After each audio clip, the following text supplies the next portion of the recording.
Parce que le monde ne dort jamais, mais que vous oui, j'ai gardé un œil sur lui pour vous. Alors voici les actus qui vous ont peut-être échappé cette semaine.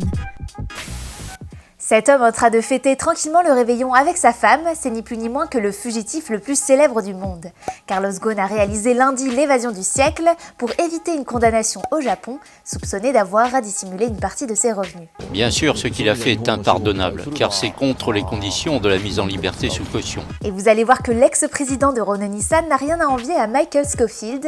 Après un détour à la case prison, il a réussi à quitter sa résidence hyper surveillée, cachée dans une malle. C'est ce qu'on appelle se faire la malle. Cette rumeur un peu folle est pourtant la seule hypothèse avancée pour le moment. On sait en tout cas qu'il a quitté le Japon en jet privé d'Osaka pour Istanbul, puis d'Istanbul pour Beyrouth. Mais avec quel passeport, mystère et boule de gomme, les trois qu'il possède sont aux mains de ses avocats.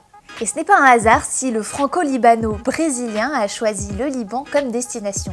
Contrairement à la France, ici aucune enquête judiciaire ne le menace, aucun risque non plus d'être extradé, et même si le Japon, sidéré et humilié par Carlos, en fait la demande, la police libanaise ne semble pas pressée d'interpeller l'individu. Le fugitif, lui, se défend. « Je n'ai pas fui la justice, je me suis libéré de l'injustice et de la persécution politique. » Il aura l'occasion de nous livrer sa version complète lors d'une conférence de presse le 8 janvier. L'année commence à peine et elle est déjà endeuillée par une attaque au couteau.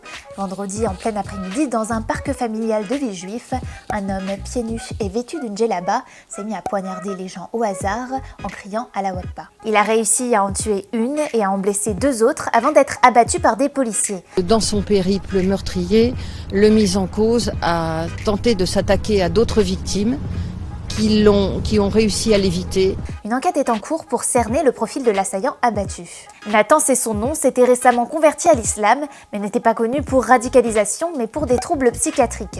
Diagnostiqué comme schizophrène, interné en hôpital psychiatrique puis relâché, certains s'étonnent qu'aucune mesure contraignante n'ait été appliquée au jeune homme de 22 ans. Reste à savoir s'il s'agit d'un acte terroriste, pas assez d'éléments à ce stade pour le confirmer, c'est donc le parquet de Créteil qui est en charge de l'affaire.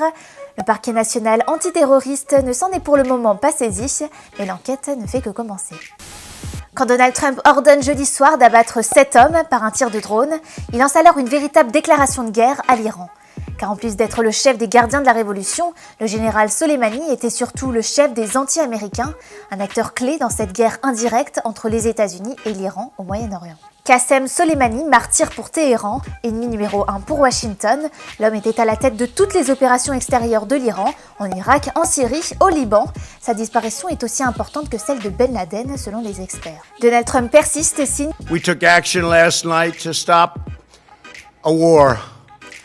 We did not take action to start a war. » Si les républicains font bloc derrière leur président, les démocrates, eux, redoutent une guerre sans fin. Ces milliers de manifestants iraniens ont soif de vengeance. Ils n'ont plus qu'un mot à la bouche, à mort l'Amérique. L'escalade militaire est toujours dangereuse.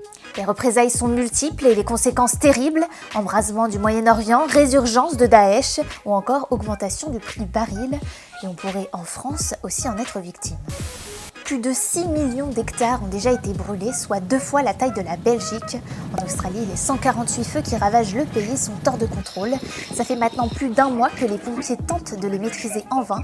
Il faut dire que le combo vent violent et record de chaleur n'arrange pas les choses. Plus de 48 degrés à Sydney hier, du jamais vu. Alors l'armée est appelée en renfort pour évacuer pas moins de 100 000 personnes, par bateau le plus souvent, car les routes sont soit coupées, soit complètement bloquées par des bouchons. Certains vivaient sans eau ni électricité depuis plusieurs jours, d'autres encore ont péri en tentant de sauver leur maison. Le Premier ministre australien Scott Morrison a beau tenter d'exprimer sa compassion, les pompiers refusent de lui serrer la main. Et les sinistrés s'en prennent à lui ouvertement.